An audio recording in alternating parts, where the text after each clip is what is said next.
of these already. How is everybody doing? We are coming to you from North Central Florida from my home studio. It's a gorgeous day. We've had some cooler temps, so I'm sure the rest of you further north are probably freezing or under snow, who knows. I'm going to give it a couple minutes or so just to make sure. If you can see me and hear me, let me know below, and go ahead and just let me know where you are tuning in from as well. So we're going to check just the audio, make sure everything is working.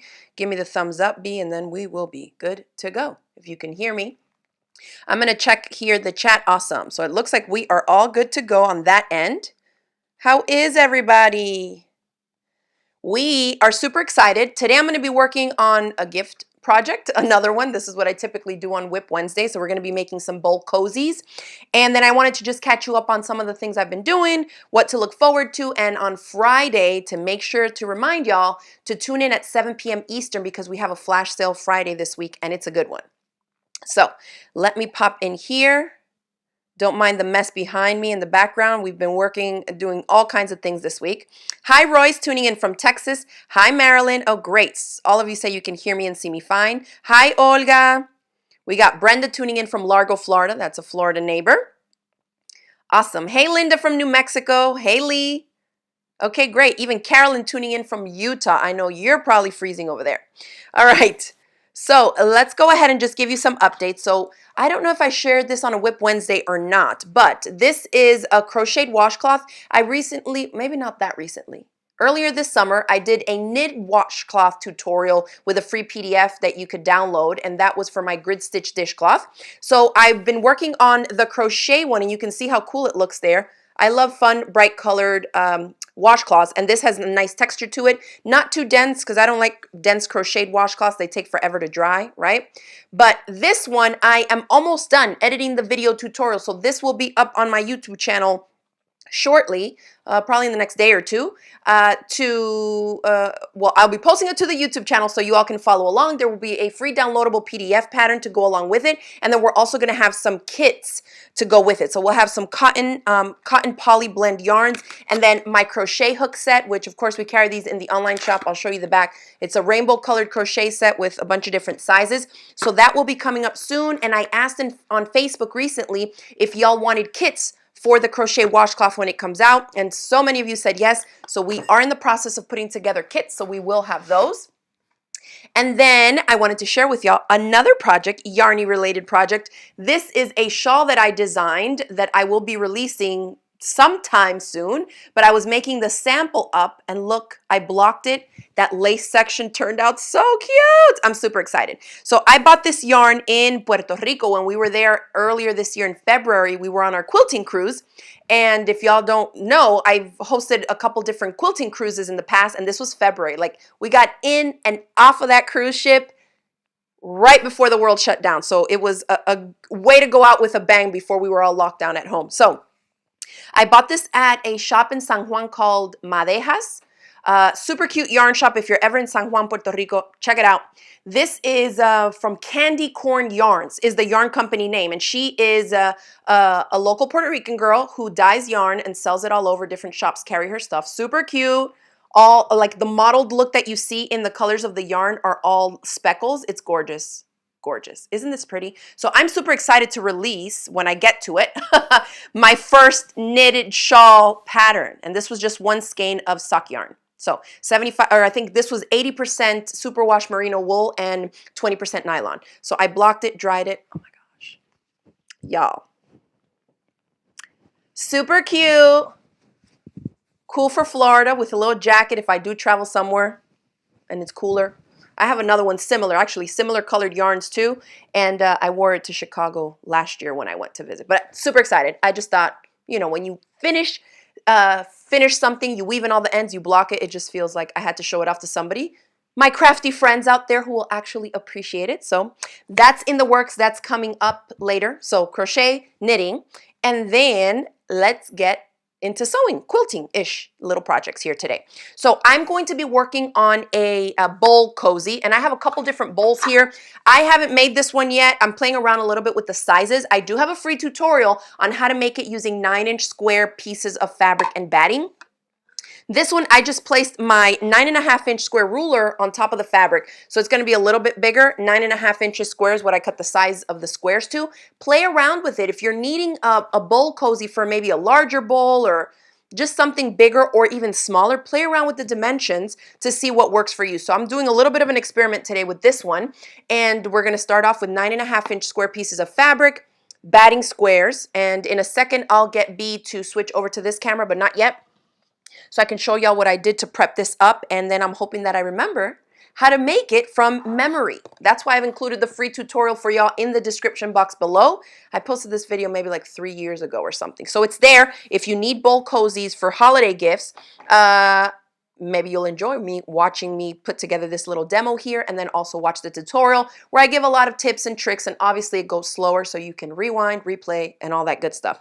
So if any of you have made my bowl cozies with the rounded corners, let me know in the chat box below. I know a bunch of you have over the years, especially since the tutorial is like 3 years old. Excuse me while I take a sip of tea. Awesome. Awesome. Misty says, yes, I need more crafty friends. No one appreciates handmade like other makers. And I will have to agree with that. It's like you get so excited, you run out of your house to show everybody, and they're like, that's cool. My kids know what goes into it because they sew and craft and knit and all that stuff. So they'll be like, wow, you made that already? So they kind of have that idea of like how long it actually takes, or you know, how much skill goes into it. My husband too, he knows because he sees me working and he knows what goes into it. But I remember those days when I would show it, like when I was in law school and first started sewing, I'd run to like a study session and show like a Christmas stocking that I had made. And I'd be like flipping it inside out, showing them how it was fully lined. And everybody was like, you're crazy, sit down. So I can totally relate to that. It helps to have these online communities and chats like this where you all can tune in for WIP Wednesdays and live chats, and we can all get together, okay? Awesome. So we're getting some comments in. Claudia says, I have them from your tutorial. Margie says she loves the bowl cozy tutorial. Her friends and family love them. That's awesome. Betty said she's made a 12-inch one. So you see what I mean? Play around with the measurements and the dimensions. So I'm starting off with a slightly bigger squares than I did in the free tutorial that I did back in the day. So it's not different by that much more, 1/2 inch, you know, all around. So I think I'm going to keep the gusset or the dart sections the same measurement. So we'll jump into it. Let's go ahead and swap over to the other camera angle, and then we'll start.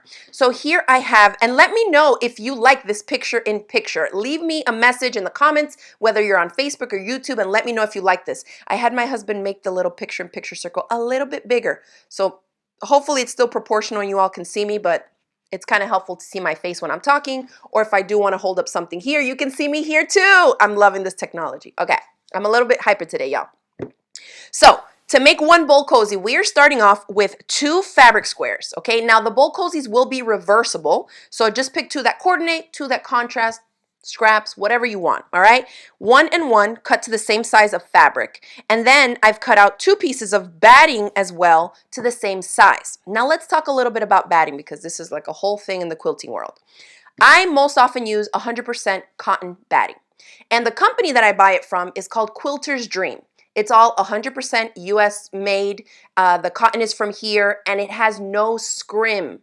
Scrim is like a little sheet that they put on top or on the bottom on one side. Different companies do different things that helps hold the cotton fluff in between, making it that batting sheet. So sometimes, although you might be buying 100% cotton batting, it has a scrim on there that can be a polyester or some other type of man-made material that then you might not want to have in your stuff. So a quick disclaimer, I don't own a microwave, I don't use a microwave, so I can't speak to using the bowl cozies in microwaves, but I know that this is a popular project for that purpose. And I know if you all have experience with that, go ahead and leave it in the chat box so those of us that are here can kind of read through this and see. I know that there's like special battings that they say this is better to use if you are going to use it in the microwave. I cannot speak to that because I don't have any personal experience. Like I said, we don't even own a microwave. So let's see. Ooh, Patty says picture in picture adds to the whole experience. Go B. Awesome. Super fun. All right. Linda says, I like it. I can see your expressions. And I have a whole lot of expressions to give, Linda. Ain't that the truth? All right. So let's see. Oh, so Karen says, have you ever made one with only one layer of the wrap and zap? And wrap and zap is the name of a batting that they make specifically for that. It's like maybe for like baked potatoes or something. I think they wrap it in that and then they zap it in the microwave. I don't know. But you can do some research on that online. Obviously, the key is that if you are going to be putting it into a microwave, you don't want to have nothing in there that cannot take the heat of a microwave, okay? So be mindful of the thread that you're using. Because I'm working with cotton batting and cotton fabric and I'm a quilter, I just automatically go to cotton thread when I'm sewing this, right? And we've talked about this a million times.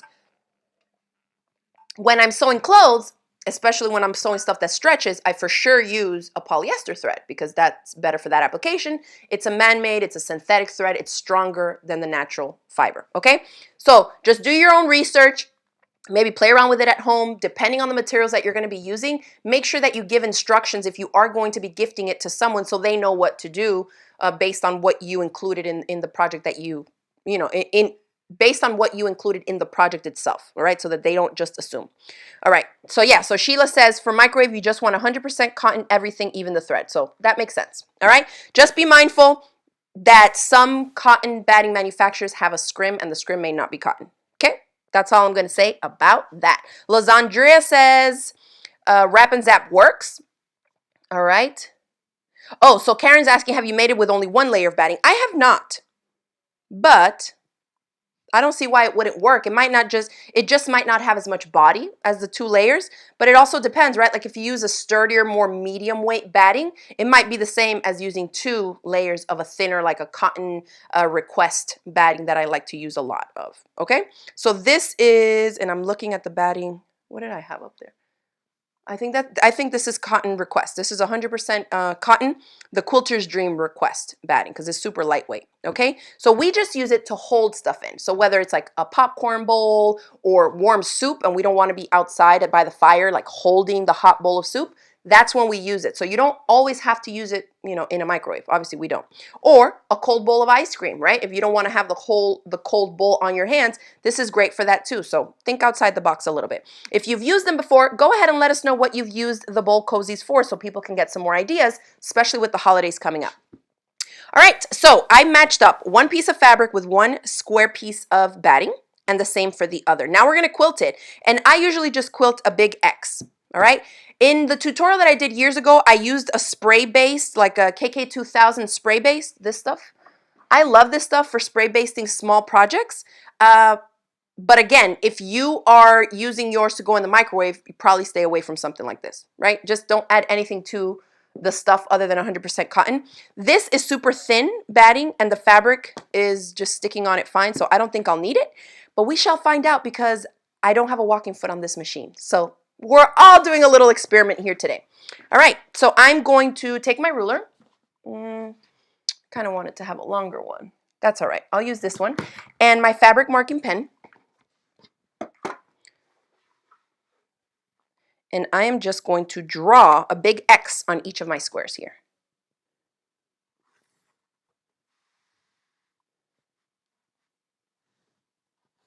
There's one.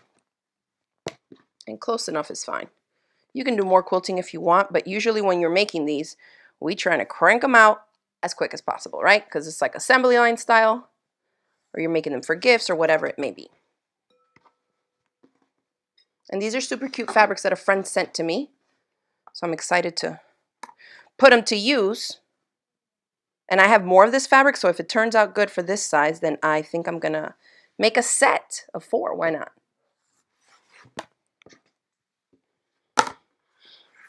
This is cool. I get to have my phone here so I can see. So Amy says she uses hers for ice cream and soup. Sounds like us for sure. Donna says, I love the picture-in-picture. I love to see you when you're talking. Thank you. I thought so too. I feel kind of weird when it's like I'm just moving my hands and you can't see my face. But now I can like move my hands and talk to you so you can see my face. So shout out to B for working out the tech. Thank you. Okay. Okay, so Lynn says 100% cotton fabric, 100% cotton batting, 100% cotton thread, and 100% cotton bobbin thread, for sure. So usually whatever thread you're using on top, just go ahead and put in the bobbin. And I'm using Wonderfill thread. It's 100% cotton. It's my favorite that I love to use for like piecing and quilting and stuff like that right now.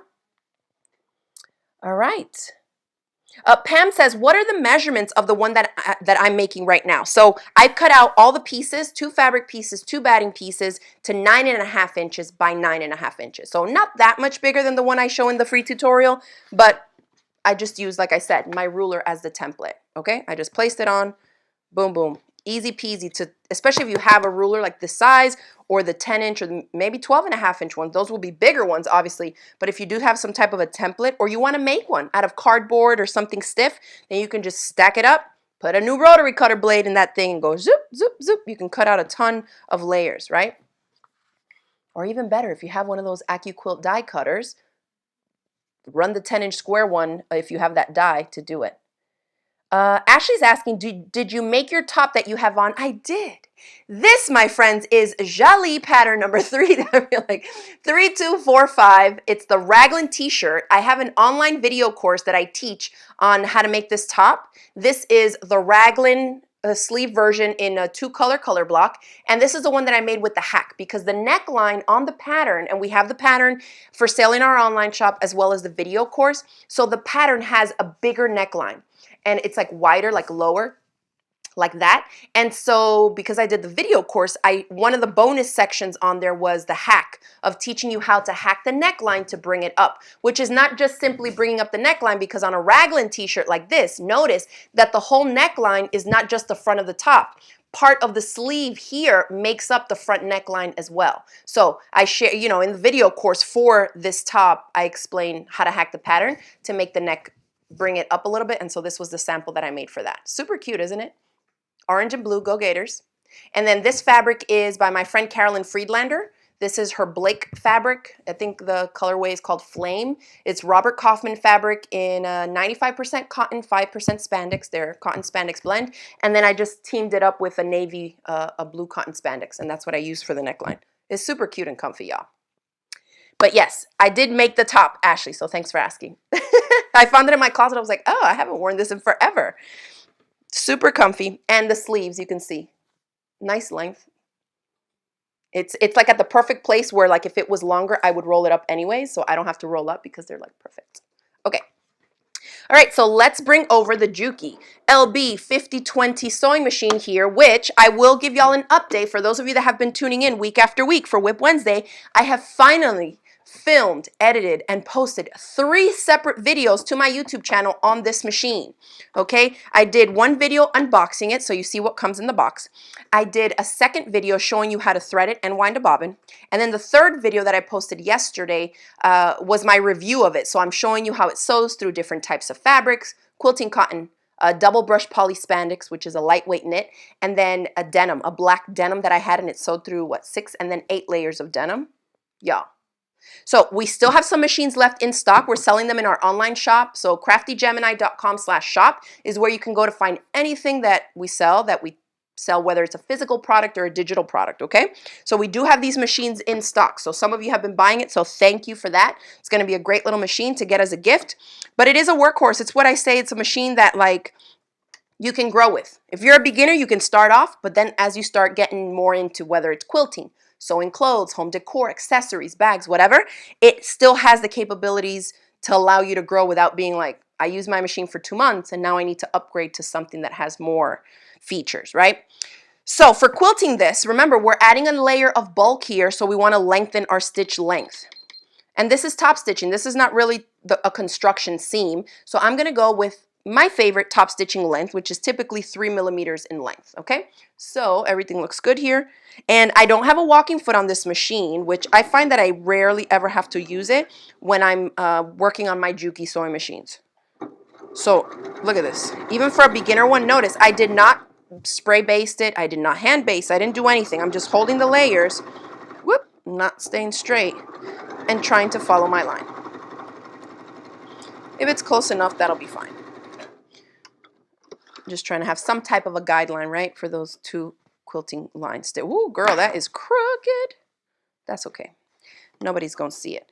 But you know that these bowl cozies, based on the fabrics that you choose, are going to be reversible as well. So keep that in mind if you're using maybe a color that, like say a color thread that blends in with one of the fabrics and it kind of pops on the other one, just know that either you'll want to switch your thread color on the other square or, you know, it'll show up differently on a different fabric. Okay. So let me make sure. Nerdy Girl's asking, she says, would polyester thread melt in the microwave? So like I mentioned earlier, I don't have a microwave. I've never put thread in the microwave to melt it, but I know that everything I've read says you do not want to put anything that is not cotton in the microwave. And because polyester is a synthetic, I know you got to be careful with it, right? When we sew with polyester-based fabrics, if we try to hit it with a hot iron, it will melt. So I would say don't use the polyester thread in the microwave. For sure not.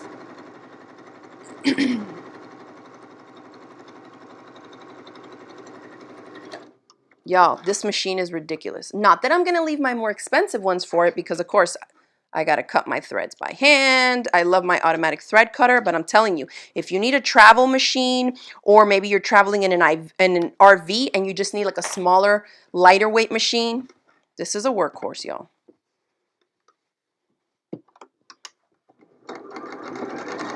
Whoop. Did you eat my fabric? Oh, I started right on the batting. Let me scoot the stitches back a little bit. And we've covered this before on a WIP Wednesday where, you know, if you're starting with lightweight stuff, you might want to start with like a leader and ender. I'm just quilting these up. That corner is actually going to get cut away because I round my corners on my, and my nose is itching because of the batting. All the fluff. I round my corners on my bowl cozies, so that little bit won't be a big deal. Okay. Lori says that is a nice travel machine. It is. I mean, it's like maybe 12 pounds, and it just feels sturdy and quiet. And my microphone is right here, so when you hear me sewing, you hear it. You know how like solid and quiet it is. Ashley says she loves my shirt. I need to make some of these. I got the materials before, and well, I never made them. Ha ha ha. Girl, you're not the only one. It happens to all of us. We find something in a bin, and you're like, oh yeah, there's that WIP, right? Whip them out for WIP Wednesday so you can work on them while I'm here working on something else too. Oh, man. All right. Oh, Kathy says her sister-in-law had a fire from a cozy that had polyester thread in it. That is not good, y'all. Karen says, what? You don't have a microwave? No. We don't have microwaves. We cook everything here, you know. We have a toaster oven, so if the kids want to warm up something, otherwise we just warm up leftovers on the stove. Okay, so I don't have a dishwasher either. You know, I'm old school. I like my kids to be washing dishes up in here, okay? The same way I did. All right, so here we go. We are going to take our square one at a time, and I'm just going to fold it in half. Then I'm going to grab my fabric marking pen here. Let's just use this one. And then my ruler. And I'm going to measure, and this is the same as I do in the free tutorial when we use 9-inch square pieces of fabric and batting. Although I mentioned this is 9.5, we're going to keep the measurements the same because it's not that different. So we're going to go 2 inches in and 1 inch up. So 1 inch up, I'm going to mark here. And then I'm 2 inches over, I'm going to mark here. And then I want to connect those two. Like that. So going in, all right, almost following like this. And then we're going to do the same thing on the other side. 2 in, 1 up. And I want them both pointing in. Okay. And you can actually, let's just go ahead and stitch it up now before I have to open it up and do the other two on the other side of it. So then the lines that I marked, I'm just going to stitch on them. And so for this, these are darts. So here I do want to keep my stitch length a little bit shorter. So I'm just going to go down to like 2.4.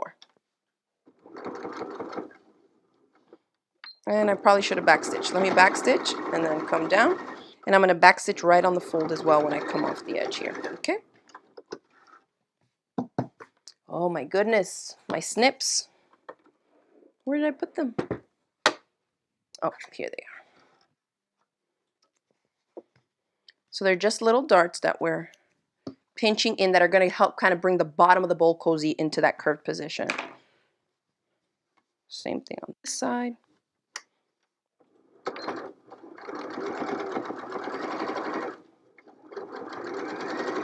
Okay.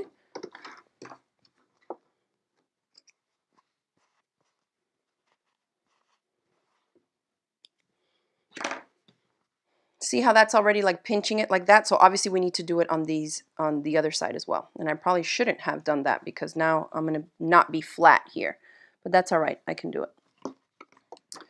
All right. So same thing on this side. 2 inches in and 1 up. 2 and 1 up. See if we can get this one done while we're here.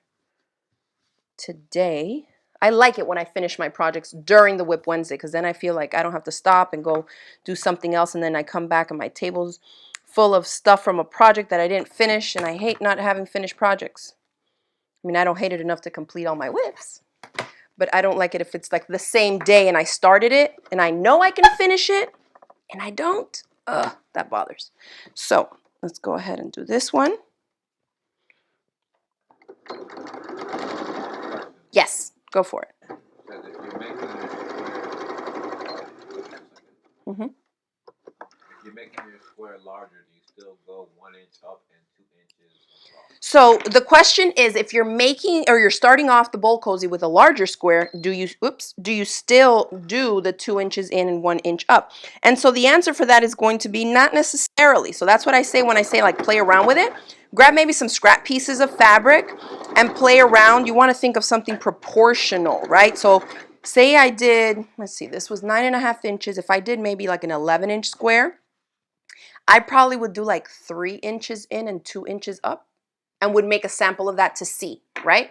So I did have some people in the tutorial years ago say like, oh, these don't fit my bowls. And it's like, there's plenty of different size bowls out there. You can't just think that one size bowl cozy is going to fit all of them, right? So this is part of playing around with the dimensions and the measurements. All right, so there's one. Let's go ahead and do the same thing to the other.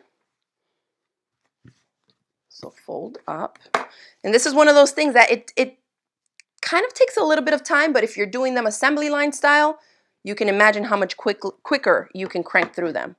But because I'm doing this, you know, 1 by 1 by 1.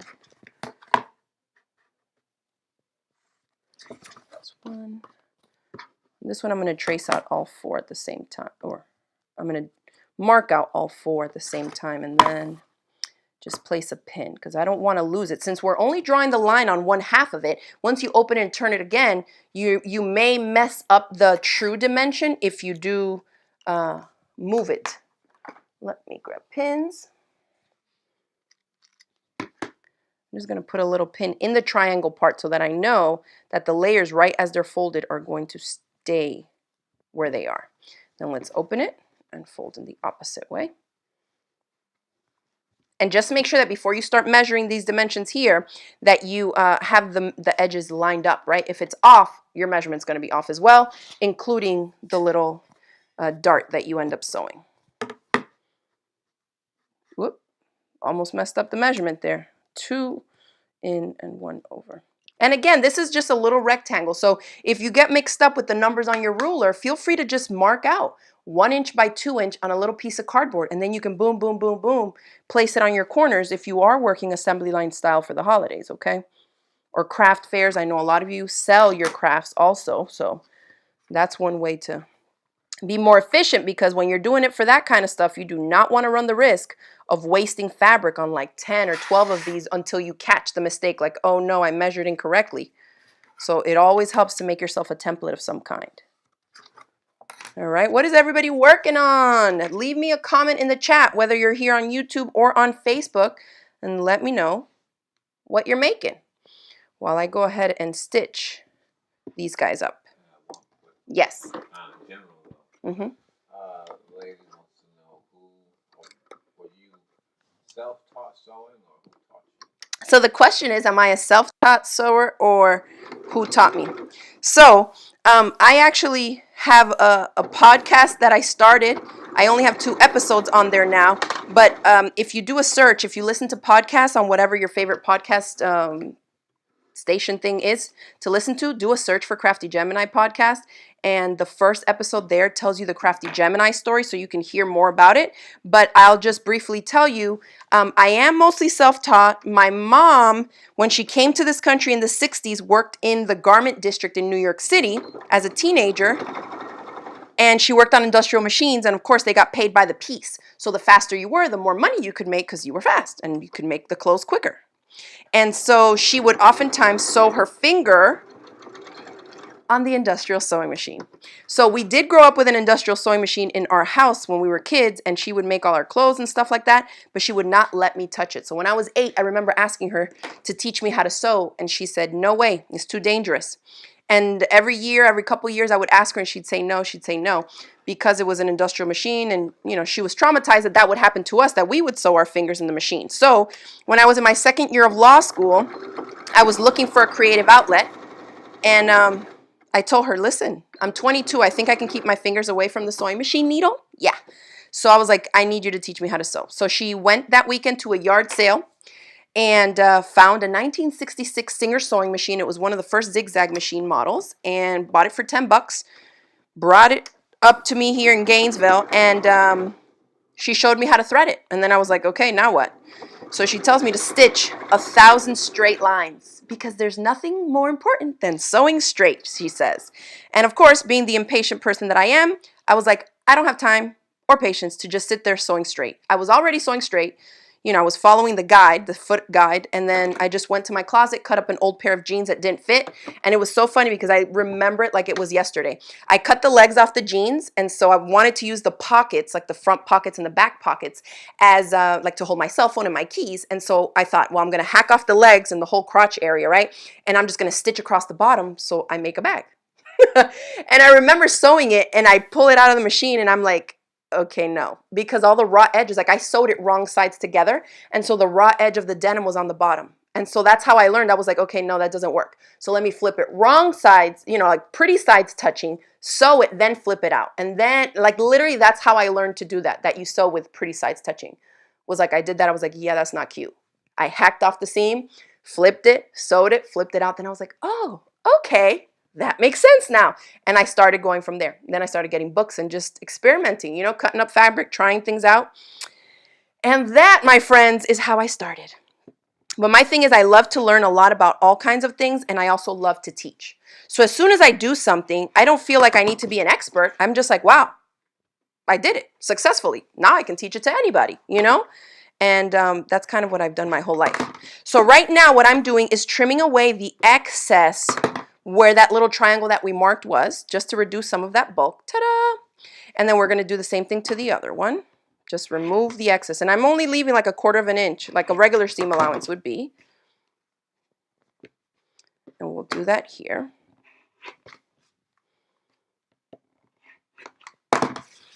All right. Now, we're going to put these guys the same way that I have them here like this. And this is the part where I tell you I don't like these peaks, so I'm going to round them out a little bit. Let me see if this bowl will work, if it's not too big. I usually use like a smaller saucer and just place it here so that you can trace around it first. Yeah, this is kind of big. Let me see what I have here that might work. Oop, here we go. The bottom of this, perhaps. No, the starch bottle, maybe. Yes. Okay, just grab something. You can even eyeball it. So I'm just going to put it up to the corner and follow this curved edge like that. Then, because it's doubled up, okay, I have this folded, I'm just going to carefully follow that curved line with my rotary cutter. Everybody sees me do that and they freak out. They're like, oh, I don't know how you cut those curves so quick with the rotary cutter. I just love the rotary cutter, so I use it for everything. You don't need to do that. You can just mark the curve and then just take your scissors, which you can see how often I use scissors. I don't even have any here. Here is a pair of scissors. So you can do that, and then you see, I just have to go a little bit more slow and more careful, and I don't like to go slow at anything. So I just whip around it with a rotary cutter. That's just my preferred method, but let's go ahead and do it to this one too. We are going to be able to finish this, y'all. Because all we have left to do is to put them together, leave a hole, flip it out, top stitch it. Bam. And I'm just making sure that my edges along here and here are lined up, because I want it to be, as close as to actually matching and symmetrical as possible. Okay. Just move your fingers away when you're using that rotary cutter. Okay, now we're going to place one inside the other, pretty sides touching. Let's see.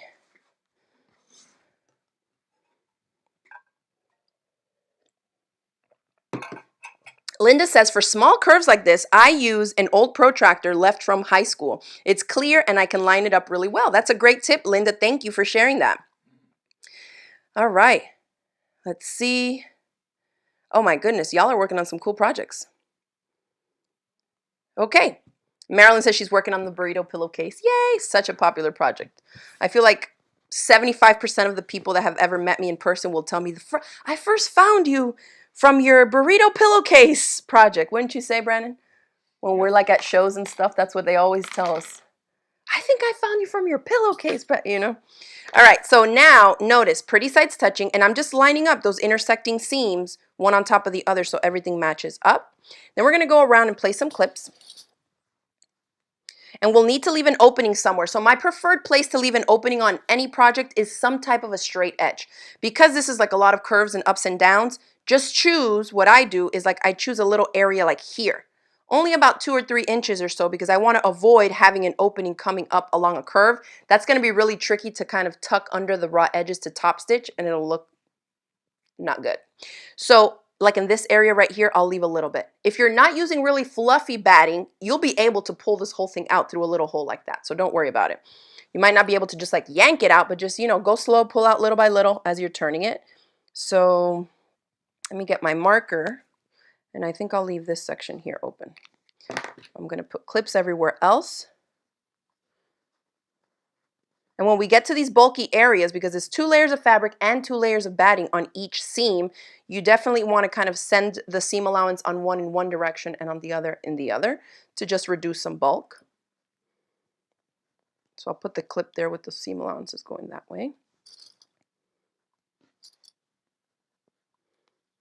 Same for this one.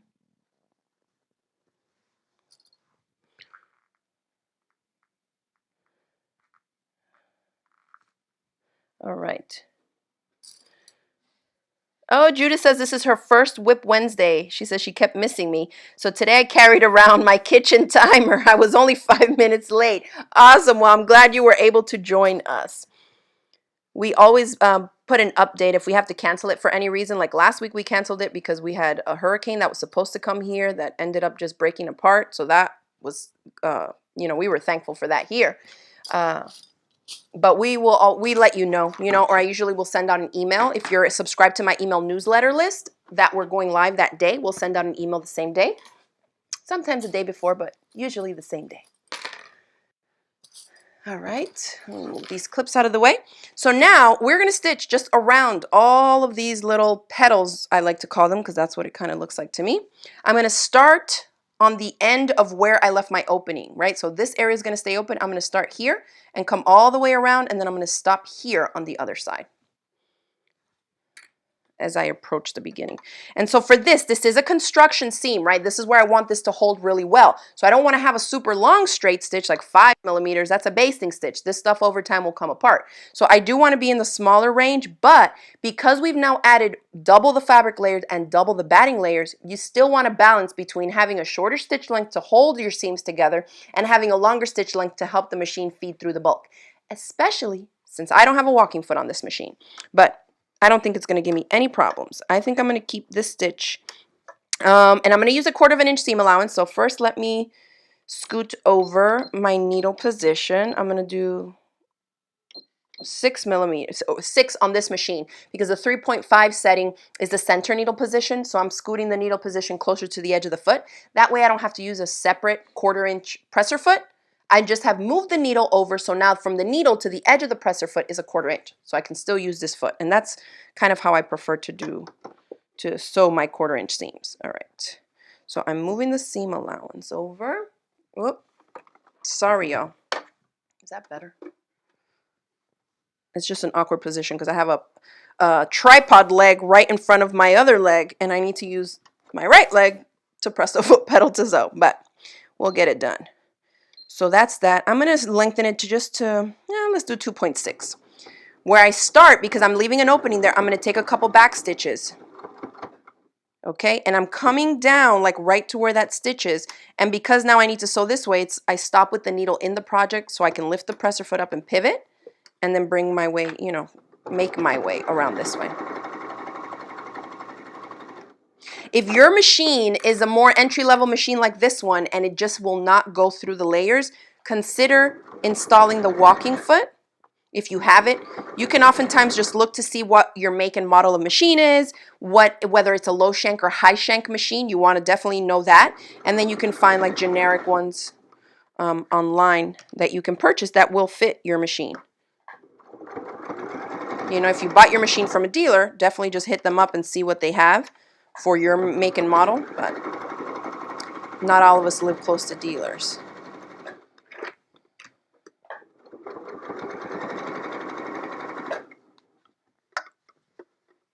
Okay. And I'm just, when I get to these intersections, I just stop and double check that although I've removed the clip, I still have the seam allowance spread out, right? One seam going, or one seam allowance to one direction, one to the other to help reduce bulk. And as far as needle size goes, I don't know if anybody's asked that question, but for something like this, if I'm using a really thin batting, I will usually probably just get away with whatever I have in my machine at the time, which is most often an 80-12 universal needle. If you're working with thicker batting, you know, even if you're not, you might consider, or if your machine maybe has a tough time getting through bulky layers, you might consider going up to like a 90-14 size universal needle. Okay. Come around here. And I can see I'm making my way around to the beginning. So there's my mark. Make sure everything is lined up. And then, of course, remember to backstitch again when you get to that start point. All right, let's see how I did. Okay. Let's see. I could have sworn I just had this pulled up. Oh, here. Okay. Carla says that machine has a lovely purr. Faylin is asking, how much is the Jukey sewing machine that you're sewing on now? So this is the Jukey LB5020. We're selling it in our online shop right now. We have a link for it in the description box where you can click to find it. But they're in the 300, 315 range. Deborah says the rounded corners are nice too because you don't have to pivot at the corner. I still kind of pivot. It depends on how you trim it. If you use like a saucer and you really give it a nice rounded curve, then you just have to manipulate it a little bit more as you work your way around.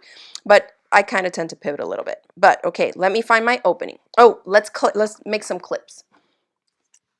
I'm just going to cut on either side of that seam here just to kind of release that a little bit because it is kind of a jump. It's not a super hard like 90-degree angle pivot, but there is a bit of a jump there. And I'm only cutting in the seam allowance. Do not cut your stitches. Otherwise, you'll have to take it back to your sewing machine and stitch the seam, at least that section of the seam up again. I'm kind of excited after, I just unplugged my machine. Questions? All right. So here goes what we have. We're going to pull this out here. And notice I'm just going little by little and just pull some out. Keep pushing it. And that's the most important thing I think for this hole because we're trying to keep the opening to like a short straight section there. Make sure that you backstitch at the beginning and end of that opening because notice as I'm putting pressure on the ends of the hole to get everything out, if I didn't have backstitches there, those stitches would rip. Okay, so I'm poking out everything first and then I'll sit one inside the other. These fabrics are super cute. All right.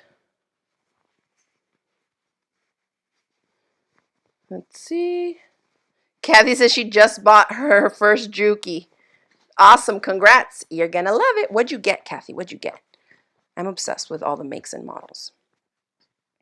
Okay, so here's what we have so far. Obviously, we need a good press, so we'll give it a press in a second. Let me poke all this out here. Oh, she bought it from us. Oh, awesome. Oh, you're going to love it. You're going to love it. All right, so this is where my opening was. So let me grab my little ironing board here and my iron. We're going to give this a good press all the way around. And I'm just going around making sure I don't have, see, this is where the opening is, but I want to poke out everything before the opening. And these kind of little finishing parts are what you want to spend a little bit of time on, right? Because I don't want to get to top stitching and then have like the outside fabric showing into the lining or vice versa. It's reversible, so I want it to have a nice clean finish. All right. So this, and I just kind of roll out what's in the seam so it lies flat in there. Super cute. And you see, this is the Cotton Request batting by Quilter's Dream. This is their thinnest cotton batting. And I did use 2 layers of it, though, but it is pretty lightweight, and you can see that it still stands up by itself. So play around with that. I know we had some questions earlier on whether or not you could do it with 1 layer of fabric. I don't see why not. I mean, with 1 layer of batting, excuse me. I don't see why not. I think if it's like a medium weight batting, you know, like the general stuff that you can find, the Worms and Naturals, Quilter's Dream, if you can get your hands on it. In their select weight, that would probably be fine as well. All right, so in here, I'm just kind of putting my pointer fingers in and tugging on it a little bit to get that fabric to roll in a little bit. And then as I hold it, I just hit it with the iron to help keep the raw edges of the fabric into the opening, okay? After I do that, I'll grab a couple clips and clip it really close to the edge so that the fabric stays, it's almost like it's holding it there. Then I will start sewing somewhere else, and as I work my way around, you'll see that that will stay nice and flat there, because now we need to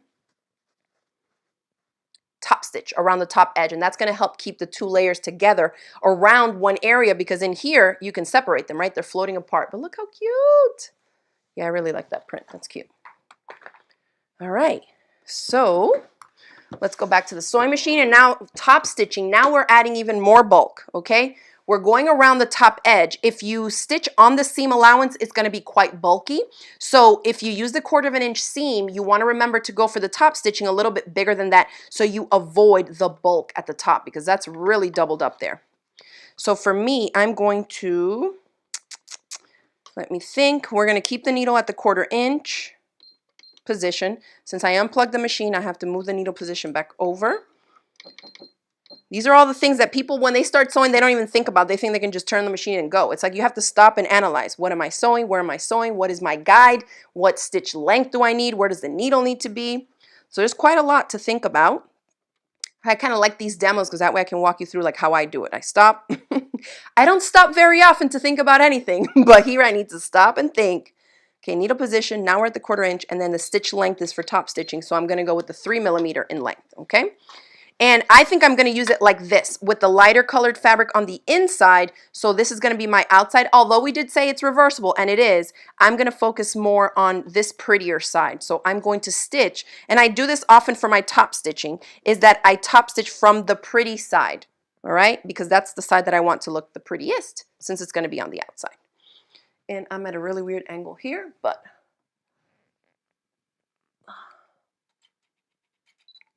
let me see if that, whoop, maybe like that. I'm just trying to make sure. I didn't even stop to check if this was focused, but all right, we should be good there. So let's start. And I'm just starting somewhere. I don't really care too much where, because when I come back around, I'm going to overstitch by those first couple stitches, by a few. So my machine is set to stop with the needle up, so I need to make sure that I'm stopped with the needle down. I don't want to lose my spot as I'm moving, you know, around here and going around these corners. So go slow around the corners. Now I'm going to stop because this is a bit of a straight edge. I can adjust the presser foot and all. You hear it when it sounds louder, it's because I'm going through a little bit of the seam allowance. And there is a super annoying fly in here. Oh, Florida. All right, so here. So this is where my opening is. So now for the opening, we don't want to avoid the seam allowance altogether because we need to be stitching that opening shut. So I'm going to make sure that I'm catching it, and I can feel it. Still about a 1/4 inch, I can still do it. Yeah, that's pretty good there. All right.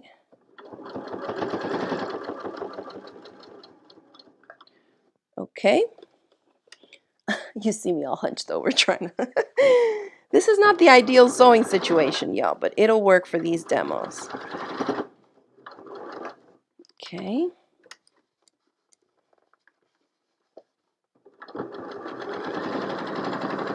And notice I'm not using a thread that matches necessarily like any of the colors. So if you're using 2 bright colored fabrics that you can't really pick a color to match, I love gray. It blends with almost everything. So if you don't know what thread color to use, if you keep a little stash of a few different shades of gray, like a light, a medium, and a darker gray, you can use that pretty much for everything and it will blend in nicely. Okay.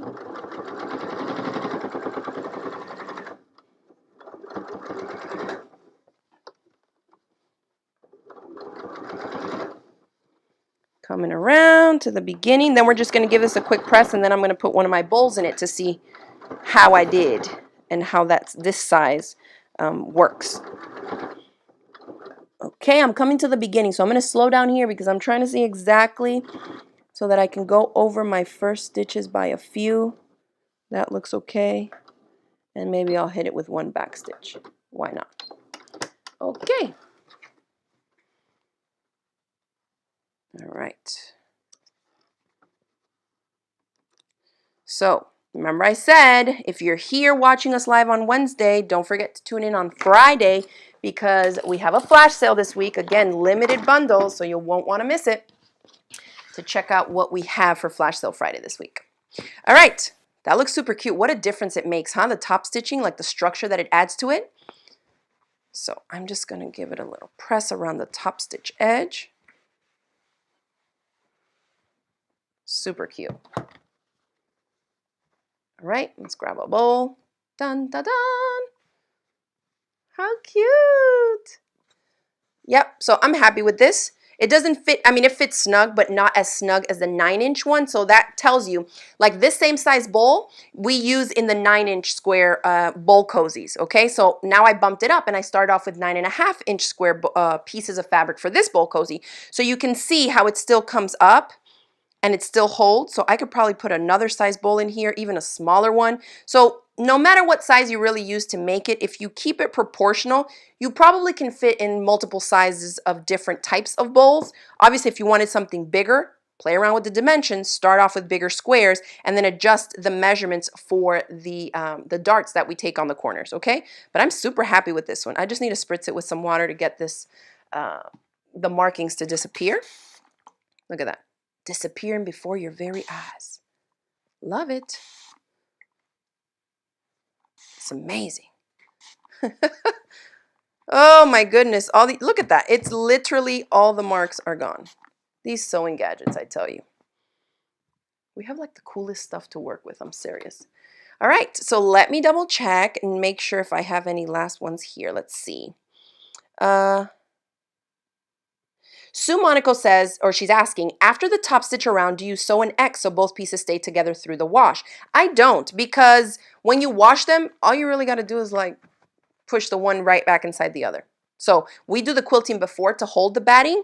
I guess technically you could, but you would have to do it maybe on either side. The reason we quilt it before is to hold the fabric to the batting, right? If I were to sew fabric and batting to fabric and batting and go through all this, chances are the batting would shift a little bit by the time you got to this point, okay? And it's going to be really hard to lay it flat like this, look, to try and draw a perfect line across to stitch. So what you could do is maybe stitch down here, you know, like maybe put a circle template, not all the way in the ditch, because like all the way in here in this groove, you probably won't be able to get it really easily in there, but you could put a little circle template down and draw around it and then just do that. That way you don't have to bother about going up into these areas that are standing up and can no longer be laid flat, but then that would obviously help hold the bottom together. So that's a quick tip for that.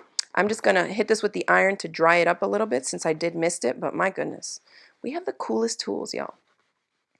Okay, Carla says that's better than a friction pen, right? You just literally just missed it with some water. Super cool. Okay, so yes, thank you, Vernia. She says we need some thumbs up. So if you enjoyed this video, you're watching us on Facebook or YouTube, give the video a thumbs up. If you have ideas for what you want to see me work on for WIP Wednesdays, let me know that in the comments as well. We're here every Wednesday at 1 p.m. Eastern Time on Facebook and on YouTube, as well as Fridays at 7 p.m. on Fridays. We're not really going out these days, so you know, we be here chilling, selling something, working on something, and chit-chatting with you all. So if you enjoyed this video, give it a thumbs up, share it with your crafty friends, and then remember that there's also a link to a free step-by-step tutorial for this. If you weren't able to catch the whole live or follow along, you always have access to that video on my YouTube channel. If you don't find the link, just do a quick search. If you type in bowl, cozy, crafty Gemini, my tutorial will pop right up for you. All right? So thank you all for tuning in. Thank you for watching, and I hope to see you all on Friday for Flash Sale Friday. Bye.